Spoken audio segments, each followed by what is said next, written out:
आप देख रहे हैं वॉइस ऑफ एमपी और मैं आपके साथ राधा। भारतीय किसान यूनियन चित्तौड़गढ़ ने 26 अक्टूबर 2024 को जिला कलेक्ट्री पर धरना देकर ज्ञापन सौंपा। ज्ञापन में मांग की गई कि जल्दी से अफीम नीति जारी की जाए, क्योंकि इसके देरी से आने से किसानों को भारी नुकसान हो सकता है। किसानों में आक्रोश है और तुरंत नीति को भारत के राजपत्र में घोषित किया जाना चाहिए। ज्ञापन में 1994 से रुके 20 किलो के अफीम लाइसेंस, नए लाइसेंस जारी करने, सीपीएस पद्धति समाप्त करने और एसपी गारंटी कानून बनाने की मांग की गई। इसके अलावा नई नदी जोड़ो योजना के तहत नर्मदा से बड़ी नहर निकालने का भी आग्रह किया गया। धरने की अध्यक्षता जिला अध्यक्ष लहरूलाल जी जाट ने की और मुख्य अतिथि रामनारायण जाट रहे। सैकड़ों किसान इस ज्ञापन में उपस्थित थे। यदि इनकी मांगे नहीं मानी गई तो किसान जोरदार धरना प्रदर्शन करने के लिए बाध्य होंगे, जिसकी जिम्मेदारी भारत सरकार की होगी।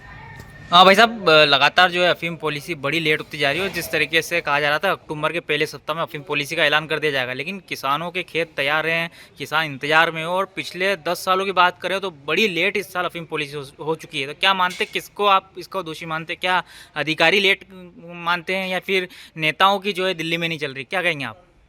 सबसे पहले मैं वॉइस ऑफ एमपी को सल्यूट करता हूँ दिल से। अफीम का मुद्दा मैं वॉइस ऑफ एमपी को नहीं उठाया है। आपने जो प्रश्न किया है बहुत ही औचक और महत्वपूर्ण किया है।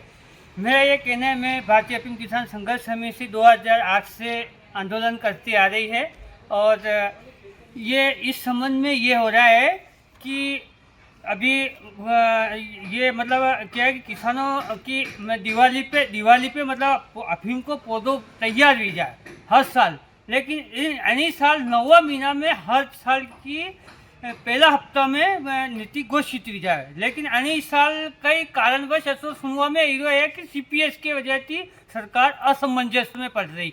तो मेरा ये कहना है कि सीपीएस किसने मांगा, सीपीएस क्यों दिया? सरकार ने नेताओं के दबाव में आपका सीपीएस दे दिया, अब सरकार फंस रही।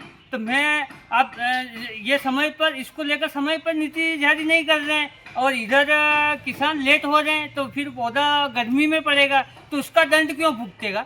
भाई ये नेता लोग दबाव में आकर नीति लेट कर रहे हैं तो इसका दंड किसानों को क्यों भुगत रहे हैं? क्या मानते हैं आप? ये नहीं मानते आप कि जिन किसानों को पट्टे मिले उनको पट्टे जारी कर देने चाहिए और जो जिनके लिए इंतजार किया जा रहा है, चाहे सीपीएस की बात करें या फिर अन्य नए पट्टे देने की बात करें, हाँ, तो उनको जो है बाद में पट्टे दे दे, लेकिन जिनको पट्टे मिले हुए हैं उनको तो पट्टे जारी करने चाहिए।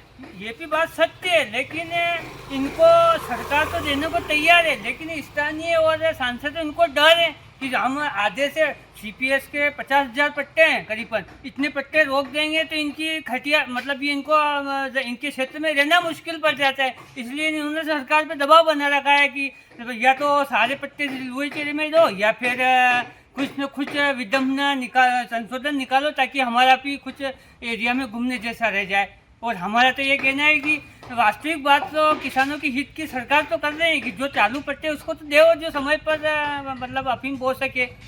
कितना नुकसान अगर पॉलिसी आती है, अब नवंबर की बात कर रहे हैं, तो क्या बोलोगे आप, कितना नुकसान किसानों को? करीबन किसान वैसे भी समय पर भी पॉलिसी देते हैं ना सर, तो जहाँ ऊंची नीची जगह होता है उसमें 15-20% वैसे भी नुकसान होता है, लेकिन किसान अफीम का इधर उधर से अपना कर लेते हैं। अब इस साल तो करीब आधा नुकसान हो जाएगा, लेट होगी। आपने जाना इस वक्त खबर अपडेट लगातार ऐसी जानकारी के लिए बने रही है वॉइस ऑफ एमपी के साथ।